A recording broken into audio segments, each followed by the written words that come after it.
বিসমিল্লাহির রহমানির রহিম। দেখো, আকাইদ কাকে বলে? আকাইদ আরবি শব্দ, এটি বহুবচন। এর অর্থ হলো বিশ্বাসমালা।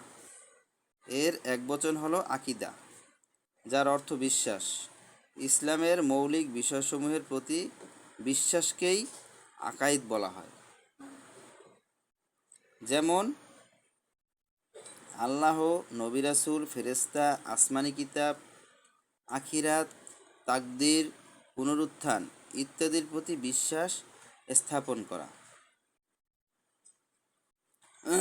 দেখো, তাওহীদ কাকে বলে এবং বর্ণনা করো। উদাহরণ দাও। তাহলে তাওহীদ আরবি শব্দ। তাওহীদ কি? আরবি শব্দ। বাংলা ভাষায় একে বলা হয় একত্ববাদ। আল্লাহ তাআলাকে এক ও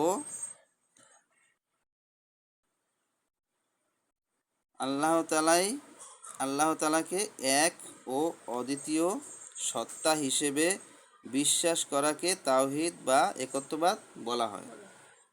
আল্লাহ তাআলাই একমাত্র সৃষ্টিকর্তা, পালনকর্তা, রিজিকদাতা। তিনি ব্যতীত ইসলামের ইবাদতের যোগ্য কেউ নেই। তিনি হলেন একমাত্র ইলাহ। আল্লাহ তাআলার প্রতি এরূপ বিশ্বাসই হলো তাওহীদ। ঠিক আছে? এখানে দেখো, একটা সূরা লেখছে, সূরা ইখলাস। এটা সূরা ইখলাস, এটা বাংলা বঙ্গানুবাদ দেয় নাই, তোমার এখানে অর্থ দেছে, কিন্তু এর একটা উচ্চারণ দেয় নাই।